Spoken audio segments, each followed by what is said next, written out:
그렇다면 그 얘기는 지금 버블이 꼈다 우리가 막 이렇게 얘기하지만 이것이 앞으로도 3년 이상은 더 갈 수도 있다. 더 갑니다. 그러니까 말도 안 되는 일이 앞으로 3, 4년 동안 더 일어난다. 전적으로 100% 기대치에서만 움직입니다. 그렇기 때문에 이게 훨씬 더 변동성이 크다.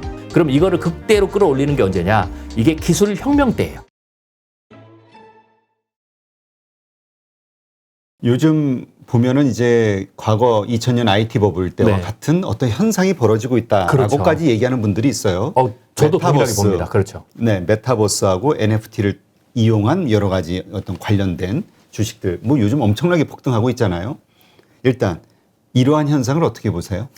이러한 현상은 기본적으로 이유가 있습니다. 왜냐하면 2000년도의 그 닷컴 버블은 IT 혁신, 네. 제3차 산업혁명 때문에 일어난 거고요. 실제로는 그게 정상적인 상황입니다. 근데 이제 이거는 우리가 조금 더 넓은 의미에서 보면 주식시장이 움직이는 어떤 원리와도 연관이 돼 있어요.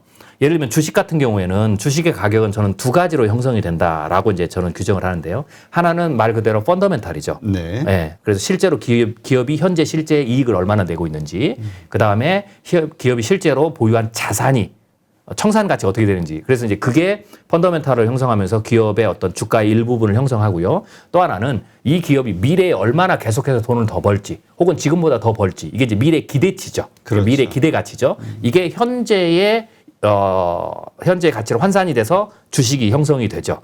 근데 이제 보통 이제 전통 산업이라고 하면 저는 그냥 러프하게 이 펀더멘탈 현재 가치와 미래 가치가 대체적으로 뭐 한 8대2 혹은 뭐 7대3 뭐 요 정도로 구성이 된다. 펀더멘탈이 훨씬 높죠. 그래서 사실 주가 상승률이 그렇게 많지는 않습니다. 빠르지 않죠. 그게 이제 전통 산업에 많이 모여 있는 다우 지수가 S&P나 나스닥보다 똑같이 상승하는 장에서도 상승률이 적은 이유죠.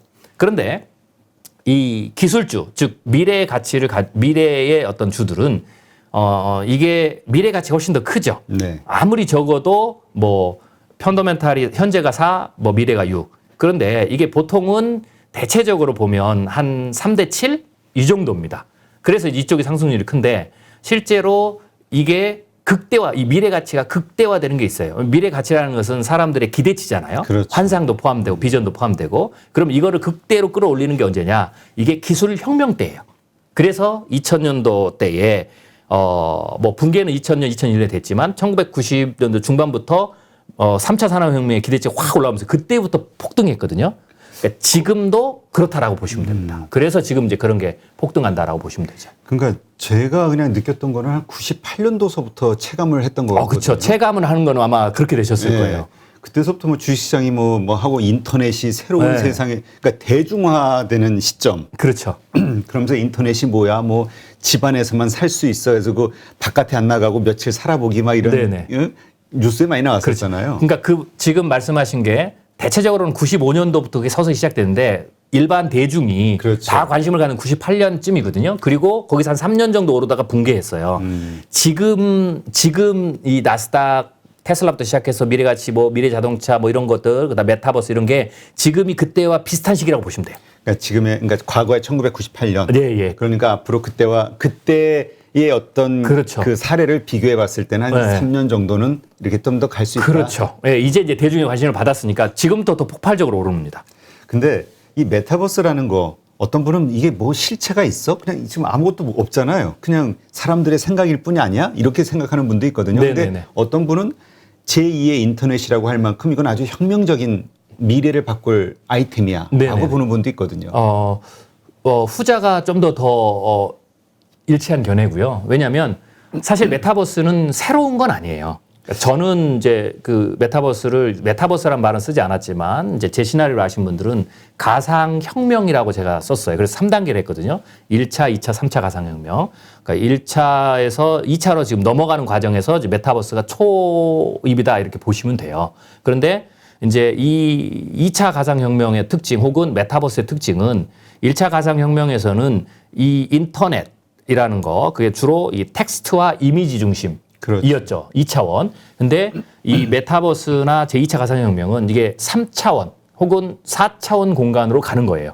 그렇기 때문에 1차 혁명 때, 즉 2차원적 부분에서 뭐 네이버라든지 그 이전에 있었던 뭐 야후라든지 지금의 구글이라든지 즉 텍스트와 이미지 기반에서 또 굉장히 커다란 비즈니스 플랫폼을 만들고 수익을 냈죠. 근데 이게 3차원이나 4차원, 4차원이라는 건 이제 촉감, 오감까지 다 들어가는 거거든요. 그렇게 되면 2차원의 사람들이 인터넷 공간에 몰입되는 것보다 최소 10배 혹은 100배 이상 사람들이 관심도 갖고 몰입하고 경제활동이나 사회활동이 이루어져요. 그러니까 지금 이 인터넷이라는 이 기업이 즉 그 이상으로 폭발적으로 성장한다는 거죠. 그게 이제 형태가 메타버스라는 말은 있지만 3차원, 4차원으로 바꾼 거죠.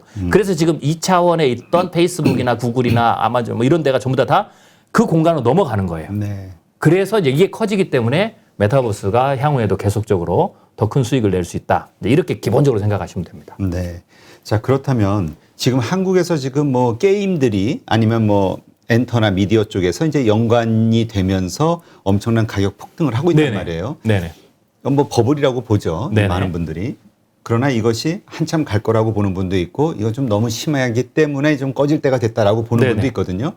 한국 시장의 상황을 봤을 때는 어떻게 판단하세요? 한국 시장하고 미국 시장하고 사실 기본적인 원칙은 큰 차이가 없습니다. 이제 버블의 규모가 어느 정도 그냥 차이냐 이렇게 생각하시면 되고요. 네. 여러분들이 이제 이걸 좀 구별해 보셔야 되는데요. 그러니까 메타버스가 현실 세계에서 실제로 사회를 바꾸고 가는 것 한 축하고 이것을 반영한 게 숫자로 반영하고 가격을 반영한 게 주식시장이잖아요. 그래서 이렇게 보셔야 돼요. 이거 현실에서 쭉 가는 건 그냥 갑니다. 계속해서 성장을 한다. 근데 주식시장은 이 기대치가 늘었다 줄었다가 다시 회복됐다 하는 게 있겠죠. 거기에 따라서 주가가 움직인다. 그래서 제가 이제 이거를 기술혁명이 올 때 주식시장에서는 쌍낙타봉의 어떤 버블기가 온다. 이렇게 얘기를 하는 거예요. 그래서 첫 번째 낙타봉은 말 그대로 현실은 실체는 작은데 기대치가 폭등하죠. 네. 네, 그래서 실체는 1, 미래 기대는 99. 그래서 이때 가격이 엄청나게 폭등을 합니다. 지금 버블을 얘기하는 것은 주식시장의 버블은 이거다라고 보시면 돼요. 1차. 그렇죠. 근데 이제 이게 나스닥 버블 붕괴된 것처럼 이것도 붕괴가 올 거예요. 주식시장 붕괴가. 메타버스 붕괴가 아닙니다. 현실 세계에. 붕괴가 되면 굉장히 많이 폭락을 해요. 그러는 동안에 역시 현실 세계에서 메타버스는 계속 가요.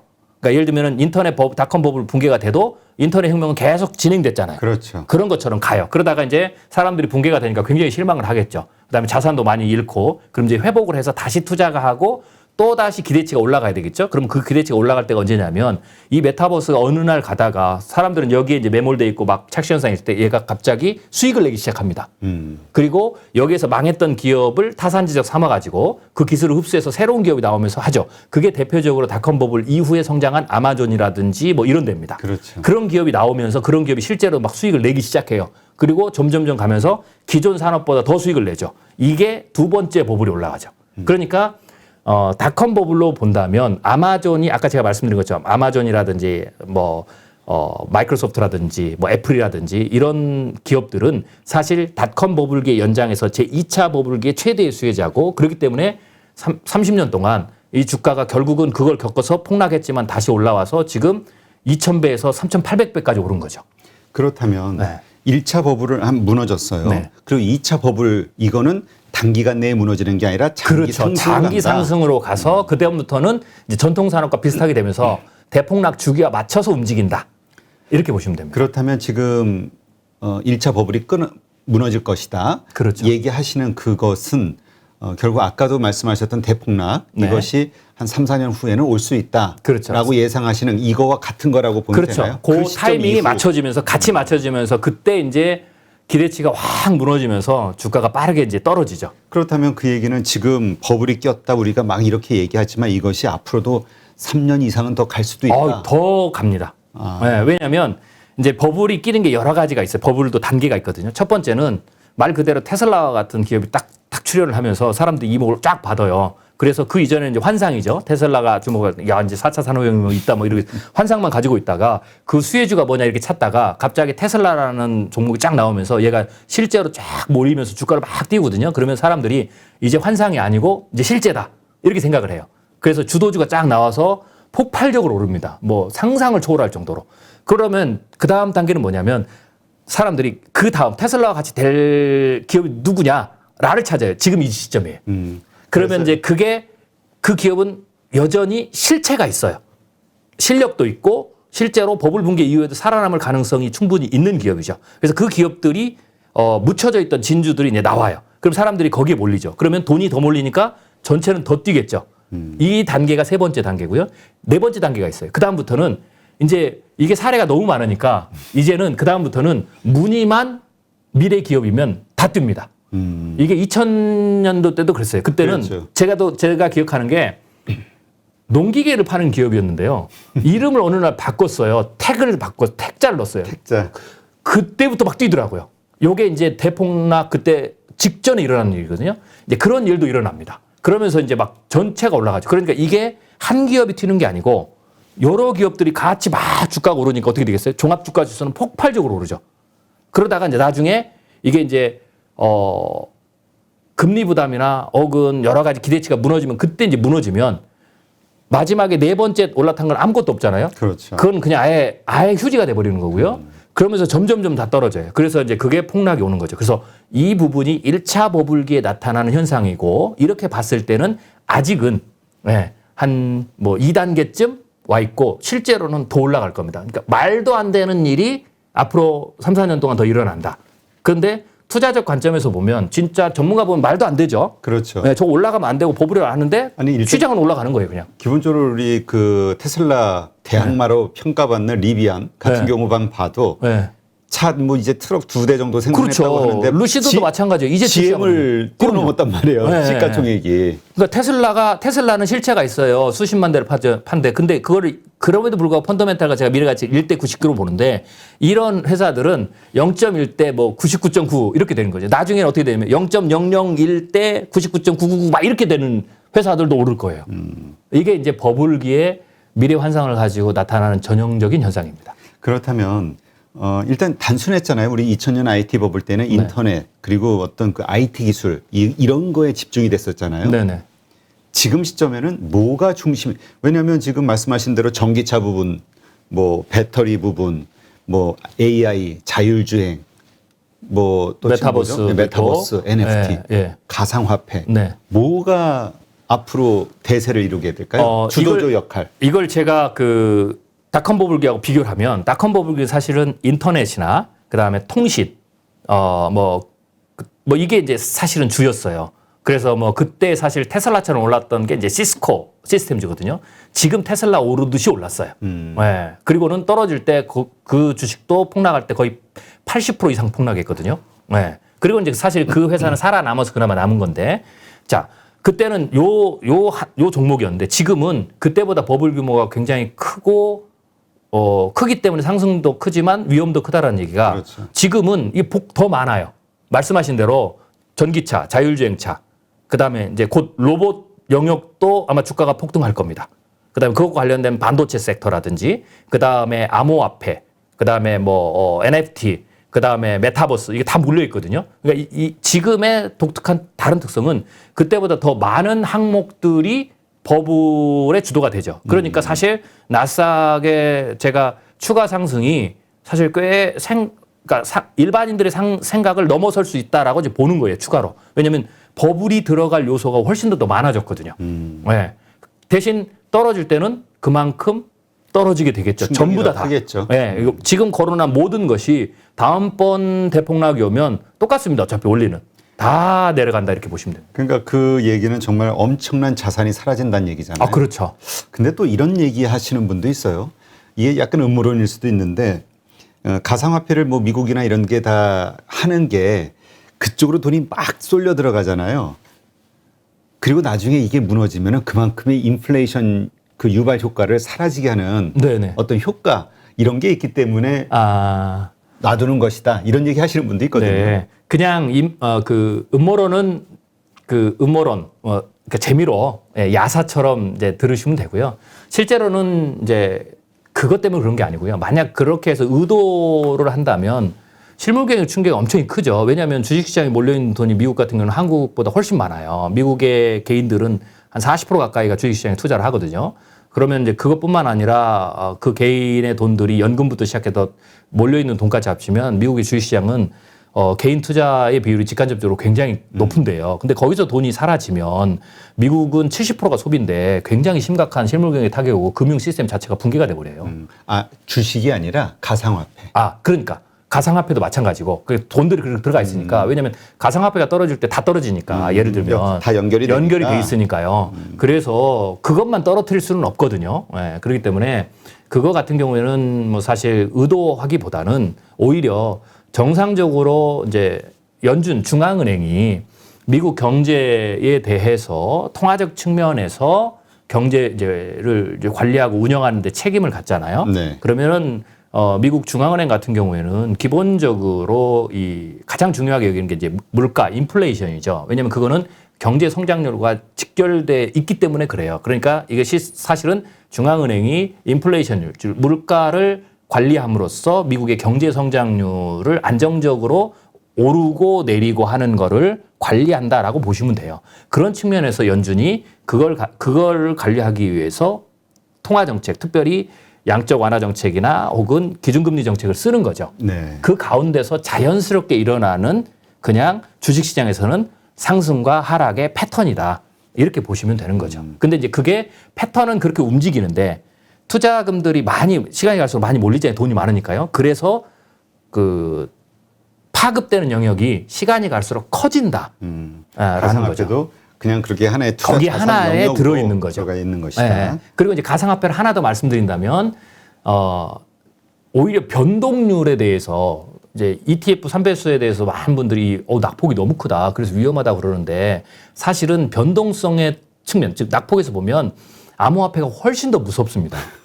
네. 무섭죠. 네. 예를 들면 비트코인 같은 암호화폐에서 가장 안정적이라고 하는 이 비트코인 같은 경우에도 30에서 50% 하락을 하는 것은요. 이건 그냥 부지기수고요. 네. 보통 제가 분석을 해보면 지난 한 10년 동안 80% 폭락. 80% 폭락 같은 경우는 엄청난 거죠. 그렇죠. 이것만 해도 3번입니다. 네. 그러니까 이게 주식시장의 대폭락 주기 한 번 안에서 주식시장이 한 번 그렇게 떨어질 때 얘는 80%짜리가 3번씩 떨어지는 거고 30에서 50%는 뭐 부지기수로 오르는 거죠. 대신 오르는 것도 많이 올랐죠. 실제로 보면 비트코인 같은 경우는 제가 아까 그 뭐 아마존이나 애플이나 마이크로소프트를 말씀드렸잖아요. 이제 그게 한 3,000배, 2,000배, 3,000배. 3배수도 역시 그 정도가 되면 그 정도 이제 오르는 건데 이게 3,000배도 사람 이게 기본적으로 우리들은 엄청나죠. 배수죠. 왜냐면 삼성전자도 45년에 1,000배니까 이게 감이 안 와요. 근데 잘 생각해 보세요. 비트코인이 지금 뭐 7만 불, 8만 불 막 이렇게 가잖아요. 비트코인이 초기에 1불도 안 됐어요. 1불이라고 가정하면 이게 8만 불이 갔으면 이게 몇 배입니까? 그렇죠. 8만 배. 이게 말이 안 되는 이게 가격의 변동성이에요. 그래서 암호화폐는 왜 그러냐? 암호화폐는 실체가 아예 제로니까. 그래도 이 기술주는 1이라도 있잖아요. 0.1이라도. 그렇지. 그러니까 여기는 뭐 실체가 없다라는 게 나쁘다는 얘기가 아니고 전적으로 100% 기대치에서만 움직입니다. 그렇기 때문에 이게 훨씬 더 변동성이 크다. 그렇죠. 라고 보시면 됩니다. 그냥 정부 정책이 어떤 그렇죠. 하나에 그냥 완전히 움직이니까. 그렇죠. 완전히 움직이죠. 네. 그래서 그렇게 여러분들이 이해하시면 되고요. 당연히 이제 이 말은 거꾸로 하면 똑같이 자산시장 전체가 경기 리세션이 와서 가격의 조정에 들어갈 때 버블의 특성은 많이 오르면 많이 떨어진다라는 속성이기 때문에 많이 오른 거는 많이 떨어진다라는 것을 기본적으로 상식적으로 알고 대비하시라는 겁니다.